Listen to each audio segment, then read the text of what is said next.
자, 오늘 임 박사님도 나오시고 의상도 이렇게 입은 거 보면 오늘 주제가 역사 이야기일 수밖에 없고 조선시대 이야기일 수밖에 없습니다. 그래서 저도 오늘 대본을 이렇게 받긴 했는데 오늘 주제에 대한 정보가 없어요. 그래서 참 무슨 얘기를 또 들려주시려고. 오늘 주제는 제가 힌트를 드릴 테니까 힌트요? 한번 맞춰보세요. 좋습니다. 어릴 때 이거 많이 해봤죠? 태정태세 문단세. 해봤습니다. 빨리 세시는 분이 이기는 겁니다. 태종태세 문단세. 조선시대 제22대 왕. 여기까지 가면 이제 끊어지지. 태종태세 문단세에서 끝나는데 태종태세. 문단세 그거 끝 아닙니까? 모르겠습니다. 그러니까요. 22대라고 하면 더 모르는데 이거 빨리 세도. 그다음 두 번째. 네. 칼, 창, 활. 왕인데. 칼과 칼과 창과 활. 저 총균세는 들어봤는데. 총균세는 들어봤는데. 활활, 창. 창. 그때가 뭔가 있었나 보다. 무예. 늘 잘하는 왕이다. 어허. 어허. 또 힌트 있습니까? 아 이거 하면 다 알 텐데. 뭐 세 번째 힌트. 세 번째. 사도세자. 사도세자. 사도세자면 정조가 나와야죠. 그렇죠. 아, 그럼 오늘의 이건- 주제가 전통 혼례가 아니었습니까? 결혼. 아, 잘못 왔네요. 뭐 두 번 결혼하시려고요? 왜요? 예? 아니요. 김경화 씨 들어오십니다. 사랑합니다. 예. 오늘의 밀당백 주제 바로 이겁니다. 아버지 사도세자가 뒤주에 갇혀 죽는 모습을 본 어린이 산. 그 비극을 간직한 채 1776년 할아버지 영조의 뒤를 이어 23세의 나이로 왕위에 오르게 되는데 그가 바로 조선의 22대 임금 정조. 벼랑 끝에 선 왕권, 자신을 노리는 수많은 견제와 음모 속에서도 정조는 조선의 새로운 시대를 위해 개혁의 칼을 빼어든다. 영조의 탕평책 계승, 규장각과 실학자 발굴, 금난정권 혁파와 상공업 장려, 수원 화성 건설까지 현 세대에도 모범이 될 정책을 잇따라 추진한 정조. 그리고 그가 남긴 또 하나의 놀라운 유산. 무예에 대한 뜨거운 열정과 강력한 국방력 확보를 위한 노력. 이를 통해 그가 이루고자 했던 것은 무엇일까? 개혁의 왕, 정조가 무예에 힘을 쏟았던 진짜 이유를 파헤쳐 본다. 자, 오늘의 주제. 개혁하면 떠오르는 조선의 왕. 정조는 왜 무예에 힘을 쏟았나입니다. 근데 정조가 그 무예에 힘을 쏟았다는 얘기는 전 처음 듣거든요. 네. 조선의 왕 하면 가장 먼저 떠오르는 건 어쩔 수 없이 이제 세종대왕. 와, 그렇죠. 그렇죠? 사실 이 정조도 세종대왕과 비견될 정도로 나라를 발전시킨 왕 중에 한 명이죠. 세종대왕은 운이 좋으셨지. 나라를 만들 때 신하들도 이제 한마음 한뜻이 돼서 네. 나라를 제대로 만들자. 네. 우리도 왜 기업 처음 만들었을 때 그냥 모두 같이 해서 그렇죠. 그렇죠. 이샤이샤에서. 그런 분위기였고 네. 정조는 반대로 이게 무너져 갈 때요. 그리고 제일 문제가 신하들이 파벌이 나뉘어져 있죠. 심지어는 정조를 이제 왕을 안 시켜야겠다라는 이제 파벌까지 있으니까 이제 그런 갈등 속에 있었기 때문에 네. 두 분 다 엄청 공부도 많이 하고 노력을 많이 했는데 네. 세종은 좀 신나서 네. 내가 이거 하는 대로 다 된다 이런 좀 분위기라면 정조는 이게 한 개라도 돼야 되는데 이러기 위해서 하는 이제 걸치기 때문에 좀 힘든 건 정조가 한 100배는 더 힘들었을 것 같아요. 이게 어쨌든 나라가 잘 되고자 한 거였기 때문에 충분히 서로 간의 이해관계도 분명히 있었을 것 같고 정조 또 어떤 사람인지 또 알아야 될 것 같습니다. 정조는 조선의 몇 대 왕이냐? 22대 왕. 그러면 정조의 아버지는 누굽니까? 아버지는 21대! 21달러 21대! 21대 아닙니까, 혹시? 아니 21대 아니야, 또? 아니 무슨 그것도 아니야? 대통령 선거예요? 바로 직전은 몇 대 아니, 아빠가 이렇게 있었으니까 그렇게 하는 거 아니에요? 아니 근데 아빠는 영화로도 되게 많이 나와 있지 않습니까? 굉장히 충격적이고 뭐 역사적으로도 이제 모를 수가 없는 이제 사도세자. 왕이 못 됐죠, 그래. 왕이 안 되지. 그러면 정조의 본명은 뭘까요? 본명도 있어요? 그 드라마로 유명했잖아요. 압니다. 두 글자입니다. 그래요? 네. 김환. 김환이에요? 김환이요? 이산. 이산. 오늘 주제가 정조는 왜 무예의 힘을 쏟았나입니다. 아버지가 이제 사도세자인데 네. 이 사도세자의 죽음과 좀 관련이 있지 않을까 싶은데요.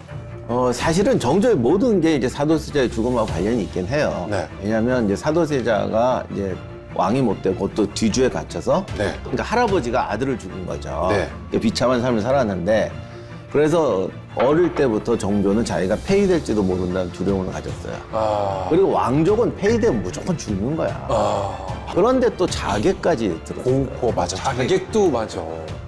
그러니까 보통 사람 같으면 아마 그 시절에 돌아버렸을지도 몰라요. 그렇지. 아버지의 죽음과 그리고 일반적인 생활을 하기에는 굉장히 힘든 정신적인 고통이 따를 수밖에 없었을 것 그래서 같아요. 책을 열심히 읽었다니까 밤에 이게 주로 이런 밤에 잠이 안 오잖아요. 그리고 본인 말로도 이게 불안감 때문에 사람이 어떻게 살겠어요. 맞아요. 사람이 내가 어떻게지 살아남아서 쟤들한테 복수해야지 이러면 더 웃겠는데요. 본인은 그러니까 더 좀 크게 생각을 한 거지. 내가 가서 복수를 하는 게 아니라 이 나라 정치와 사회를 바로잡겠다.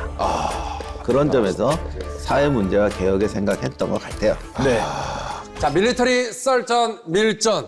정조는 왜 무예의 힘을 쏟았나에 대해서 저희가 이제 본격적으로 알아보도록 하겠습니다. 옛날에는 선비든 문관이든 왕이든 문무경비고 네, 문무경비. 특히 활 같은 경우는 기본 교양이었어요. 그래서 문관들도 활쏘기를 많이 했고 네. 문관들이 하는 활쏘기 시합도 있었어요. 그런 건 있는데 네. 정조는 거기서 좀 더 각별했죠. 근데 여기 이제 여러 가지가 있는데 일단 개인적으로 아버지 사도세자가 아까 봤던 월도 이런 거 갖다 놓고 네. 팍 하고 그랬어요. 오. 엄청난 걸 해가지고 뭐 궁중에 그 경호무사들도 못 들 정도의 살벌한 걸 네네네. 했다.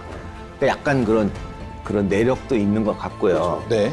그리고 문관들도 정성이 되면 군을 지휘해야 되기 때문에 룰을 알아야 돼요. 그렇죠. 그런 것도 있었고. 네. 그다음에 이제 마지막으로가 이제 본인의 어떤 그 정치적 환경, 네. 어려움인데 그거를 내가 주먹을 무술을 해서 복수하겠다 이렇게 하면은 왕의 그릇이 아니죠. 그거는 항우가 말한 것처럼 한 사람을 상대하려고 배우겠냐고요. 정조가 저런 무예도보 통지 같은 것도 만들고 한 것은 나는 모든 면에서 위대한 군주이기 때문에 너를 누를 수 있어. 이렇게 가고 싶었던 거죠. 네. 그러다 보니까 글, 무술, 통치 이런 모든 데서 나는 슈퍼급이다. 이거를 굉장히 과시하고 싶어 했습니다. 정조. 예, 그래서 무예도부 통지나 이런 모든 것들은 내가 특별한 왕이다. 네. 그리고 훌륭한 왕이다. 노력하는 왕이다. 이걸 보여주고 싶었던 거죠.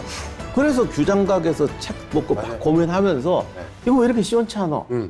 이거 보고 알겠어? 네. 예를 들면 이런 거예요. 그럼 이거 누가 만들어? 왜 옛날에 책이 쓸데없어? 전문 무사가 제대로 안 들어가서 그래. 그래. 그러니까 디테일하게 만들어봐. 글도 알고 무술도 하는 사람을 불러서 네. 책을 만들어라. 이런 식으로 한 거죠. 지금까지 이렇게 무예하는 사람들이 따라할 정도로 굉장한 책을 만들었는데 어쨌든 정조 자체도 이거에 대한 관심이 높다라는 건 본인도 어느 정도의 이 무예 실력과 재능이 좀 있지 않았을까 싶은데 그건 어때요? 아버지 사도세자는 굉장히 아까도 말했지만 무술을 굉장히 좋아하고 네. 무예신보라는 책도 편찬했어요. 네. 정조도 교양 수준을 넘어서 어우. 활 같은 거 굉장히 잘 썼다고 그래요. 그럼 구체적으로 정조는 무예와 군사 강화를 위해서 직접적으로 어떤 노력을 좀 많이 했습니까? 수원화성을 만들 수원화성. 수원화성이라는 게 신도시면서 성곽도시, 요새도시잖아요. 네.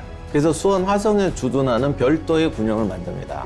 어떻게 보면 국왕의 친위 부대를 만드는 거죠. 네. 이게 또 나중에 좀 문제가 되긴 해요. 네. 그 부대도 다들 이렇게 신하들이 하다 보니까 네네네. 당파 싸움이 심해지니까 당파들이 하나씩 장악하는 거예요. 그러니까 위험하기도 하고 또 당파가 장악하니까 자기들이 싸우는데 왕이 개입할 수도 없고 그렇죠. 그리고 사실 왕이 된 뒤에도 자객이 한번 들어왔어요. 이렇게 되니까 내가 예를 들면 신하한테 믿고 맡겼을 때는 신하가 내 말을 잘 듣고 오직 나를 위해서 열심히 노력한다 이럴 때인데 자기 이권을 위해서 지금 군용을 이용한단 말이에요. 네. 그러면 이걸 견제하려면 왕도 부대가 있어야 되지 않느냐. 그래서 이제 장용용을 만들게 되고. 장용령. 즉위와 함께 사도세자의 아들임을 선포하며 개혁의 뜻을 비친 정조. 그러나 조년각 자객 침입 사건 등 정조를 암살하려는 시도가 수차례 발생했고 나라의 군대인 오군영 역시 정조가 아닌 권세가의 편에 서 있던 까닭에 정조는 자신만의 힘이 되어줄 군대가 필요했다. 1788년 마침내 완성된 정조의 친위부대 장용영, 최고의 무예를 갖춘 정예 무사를 선출해 기존의 오군영보다 강도 높은 훈련을 받으며 장용영은 정조를 위한 특수부대로서의 위용을 갖춰갔다. 그리고 둔전을 시행해가지고 예. 요즘 말로 월급 확실하게 주고 네. 안정적으로 주고 대를 이어 충성해라 이런 구조로 만든 거예요. 그러니까 그 전까지는 그러면 이렇게까지 체계적으로 하진 않았었던 거예요? 있긴 있는데 월급이 좀 제대로 안 나온다거나 먹고 살 수가 없어요. 에이, 이미 삐걱거리네. 장영령은 그런 식으로 안 하고 제대로 된 직업군인으로 찍었어요.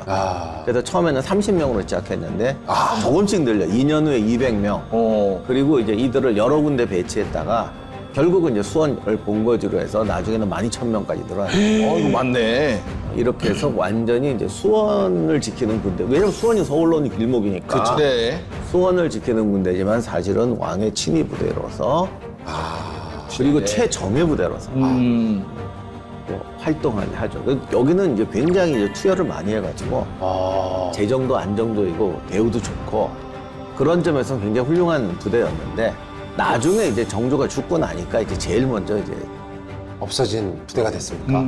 그러면 정조가 만든 장용영은 직접 활약도 좀 한 흔적들이 있습니까? 전쟁에는 나가지 않았습니다. 그때는 전쟁이 없었으니까. 네네. 이제 주로 이제 왕, 호위, 궁궐, 수기 그리고 원래 조선 전개는 왕들이 행차를 잘 안 했어요. 밖을, 宫 밖을 안 나오고 왕은 보여주면 안 된다고 그래요. 또 누군지도 가리보다 모르고 막 진짜 신비주의로 했다는 얘기. 좀 때부터 슬슬 이제 좀 백성들과 호흡을 해야 된다 이런 걸 해요. 그래서 장용령 같은 경우는 정조가 이제 신하들하고 같이 수원에 가서 밤에 이제 성벽에다 횃불 들고 쫙 요즘 국군의 날 행사들 네. 쫙 풀고 그리고 한 번이 뭘 퍼레이드라고 해야 되나?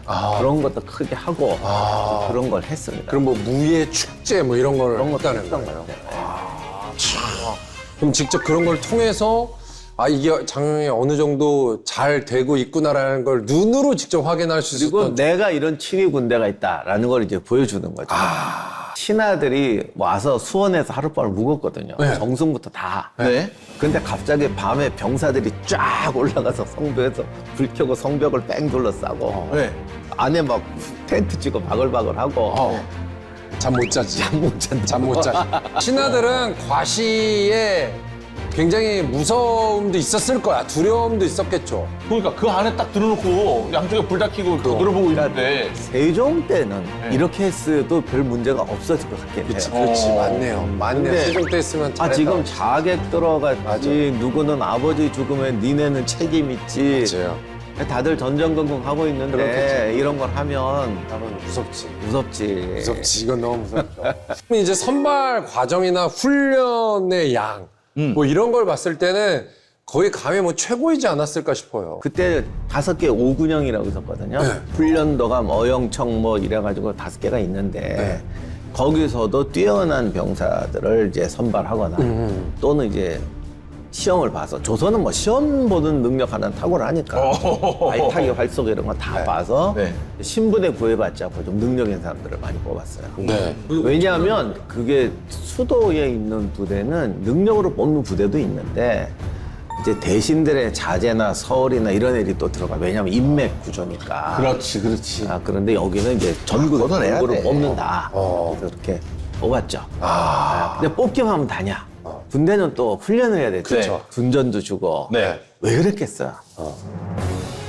다른 저 군영 애들 보니까 월급이 적어서 애들이 안 근무 해. 시간에 나가서 시장에서 지금 나무를 장사하는 거 도와주고 부업을 하고 있으니까. 예. 그거 하지 마라. 그럼 뭐 해야 되겠냐고요. 그냥 훈련만 훈련. 해도 돈을 버는. 빡세게 네. 수원 화성에 가시면 그 지금 창영문인가 그럴까요? 그 공심돈 돼 있는데 카페 넓거든요. 거기가 주로 사열하는 연병장이었어요. 아, 연병. 거기 정조가 앉은 사열 그런 자리 같은 것도 있어요. 거기서 이제 열심히 훈련시키는 거죠. 그래서 장영명도 18기인데 아까 말씀드렸지만 이게 모두 다 아는 애는 아주 특별한 경우고 네. 군대는 이제 집단이니까 몇 가지 잘하는 걸 주특기를 해야 된다고요. 주특기, 본인 주특기. 그래서 18기가 원래 18개 기술이라는 건데 그중에 일부씩 해서 주특기 맞게 하고 그리고 그중에서도 능력 있는 또 최정예. 근데 이건 또 왜 그러냐면 군대가 예를 들면 집단전을 해요. 네. 아까 당파만 하는 부대가 있다고 쳐요. 네. 그 뒤에 있는 분대장이나 누구는 또 여러 가지 할 줄 알아야 돼요. 그렇죠. 예를 들면 당파병은 이것만 했다고 칩시다. 네. 근데 어떻게 더 뚫렸어. 그럼 안 되지. 그래서 뚫고 들어오면 뒤에 있는 무사가 걔를 제압해줘야 돼요. 그렇죠. 예. 그러면 얘는 이거 다 할 줄 알아야 돼. 그렇지, 둘 다 해야지. 그러니까 또 이게 능력 있는 부대는 또 그게 또 팀이 돼야 돼요. 그래서 이제 능력 있는 부대를 능기군이라고 했어요. 그런 부대를 뽑아서 또 최정예 부대를 만들고. 그리고 역시 시험을 또 봐야지. 그렇지, 그렇지. 1년에 4번 이제 성적 평가를 해서 자격 미달이거나 뭐 좀 놀았다 싶으면 2군으로 보내는 거죠. 야, 이거 너무 숨 막히는데. 근데 한편으로 어떻게 보면 그만큼 장영에 대한 관심이 높고 이게 가장 중요하다라고 이제 정조도 생각을 했었던 것 같아요. 아까 마니아 영상 속에서도 봤었던 무예도 부통지도 정조 때 쓴 책이고 정조 자체가 이제 무예 발전에 맞게 굉장히 기록을 많이 남기려고 했었다고 얘기를 들었어요. 사도세자가 무예신보라는 책을 편찬했어요. 네, 무예신보. 아까 얘기하셨죠. 그런 게 있었는데 무예신보했던 18가지 18개라고 그러잖아요. 네네네. 18반 무예인데 거기에 이제 마상무예 6개까지 추가해서 24가지를 담은 무예도 보통지를 사실 아버지의 어떤 유작을 더 살린다. 뭐 이런 의미도 있었습니다. 네. 그래서 이걸 가지고 장영용 병사들은 모두 이걸 기본으로 훈련을 받았고 네. 한자 모르는 학생들을 위해서 이제 한글 버전도 하고 그러니까 말 그대로 진짜 실력을 중시했고 그거에 맞춰서 발굴해내는 능력도 정조에게 있었던 거네요. 이렇게 강한 조선을 만들어서 정조가 이루려던 거는 무엇이었나요? 정조의 시대는 조선의 기본적인 만들어 놓은 모든 사회 체제가 바뀌어가던 시대예요. 네. 그러니까 개혁군주라고 하는데 개혁을 해야 되는 거예요, 이때는. 개혁을 필요해. 그러니까 어떻게 보면 개혁군주가 정상인 거예요. 네. 사회가 너무 바뀌었기 때문에. 네. 그런데 이게 사회가 변할 때도 참 이게 문제인데 지금 우리가 앞살을 갈칠 때는 조선 후기에 상업이 발달하고 이렇게 좋은 일이 많이 생겼다라고 하는데 조선 전기 사람들 입장에서는 이게 하지 말아야 될 일들이었거든요. 그렇죠. 이러니까 개혁이 힘든 거예요. 그래서 정조가 개혁의 명분을 가지고 해서는 2가지를 해야 됐습니다. 예. 첫째는 사회 변했잖아요. 네. 그러니까 이 현재 상황에 맞는 법을 만들어내야 돼요. 그러면 그 대표적인 게 신의 통공인데 상업을 못하게 하다가 조금 풀어줬더니 싸움이 났어. 야, 이거 경쟁이 너무 심해지고 싸움이 나니까 다시 옛날로 되돌리자가 아니라 옛날 법을 헐고 상업 자유화를 허용하자. 확 더 열어버리고. 그런 게 이제 신의 통공인데 예. 쉽지가 않잖아요. 그렇죠. 또 자유화를 시키면 지금 그냥 있어도 맞아요. 싸우는데 맞아요. 서울에 조폭도 생기고 막 그랬거든요. 그 당시에요. 그럼 사람들 입장에서는 이거 더 싸움 날 거 아니냐. 이런 문제가 생기지 않습니까? 이래서 개혁이 어려운 거야. 그래서 정조는 내가 개혁군주다. 라고만 해서는 안 됐었어요. 그렇네요. 그렇게 하면 안 되지. 나는 전통을 지키는 사람이다. 조선의 오래된 숙제를 해결해 주는 사람이다. 그래서 대표적으로 나왔던 게 북벌론이에요. 북벌론. 뻘이요? 북벌을 해야 된다. 전쟁과 전쟁을 해야 된다. 군대를 키워야 될 거 아니에요. 네. 그러니까 이제 여러 가지 개혁의 명분이 돼요. 네. 내가 장용도 가지고 세제 개혁도 해야 되고 네. 뭐 등등 이런 것도 되고 네. 그다음에 또 하나는 조선의 오랜 이 수건을 해결한다. 나를 따라야 한마음 한뜻이 돼서 빚을 갚아야 될 거 아니냐. 이런 식의 이제 어떤 정치적 의미도 있는 거죠. 그래서 중국이 지금 청나라한테 이제 정복이 됐잖아요. 네. 근데 우리는 여진족은 이제 만주에 사는 야만족이라고 그랬거든. 네. 그러니까 우리가 니네보다 더 문화민족이다. 네. 당시는 그게 개혁을 하는 데 그렇죠. 서 굉장히 중요한 거예요. 나는 개혁만 할 거야가 아니라 우리의 전통을 그대로 봤대. 받아들일 건 어느 정도 받아들여야 된다라는 유연한 사고가 분명히 정조에게 또 있었던 것 같습니다. 무예에 굉장히 힘을 많이 썼던 개혁왕 정조. 마지막으로 저희가 박사님의 정조에 대한 인물평. 지금까지 좋은 얘기는 다 했어요. 네. 이런 취지와 이런 걸 했다. 근데 이제 아쉬운 거는 아쉬운 거요? 좀 어떻게 보면 진짜 안 됐는데 어린 시절이 너무 불행했잖아요. 그렇죠. 그러다 보니까 또 신하들이 적이라고 생각하니까 싫다. 제가 살아남기 위해서 트라우마 속에서 아이고. 싸우다 보니까 어울려 사는 법을 배우질 못한 것 같아요. 환경이 그러다 보니 그러니까 다른 못 사람들은 믿지. 못 못 믿고 믿죠. 다 누르려고만 그러고 물론 나쁜 방법 주먹으로 뭐 때려잡고 뭐 이런 식으로는 안 했지만 목을 봐! 대신에 정조는 모든 면으로 누르려고 그랬어요. 내가 너보다 공부도 잘해, 글도 많이 봤어. 와. 그러다 보니까 조금 유치해지기 시작하는 거야. 너 책 몇 권 봤어? 너 이 글자 알아? 인간은 누구나 장단점이 있고 저도 이제 그런 게 있는데 그런 세월 때문에 리더십이라든가 어떤 일을 처리하는 방향에서 본인의 트라우마가 좀 과하게 작용한 것들이 있습니다. 지금의 우리를 또 바라보게 되고 역사 속에서 정말 너무나 이 주는 지혜가 참 많구나라는 걸 느끼게 돼서 너무나 즐거운 시간인 것 같습니다.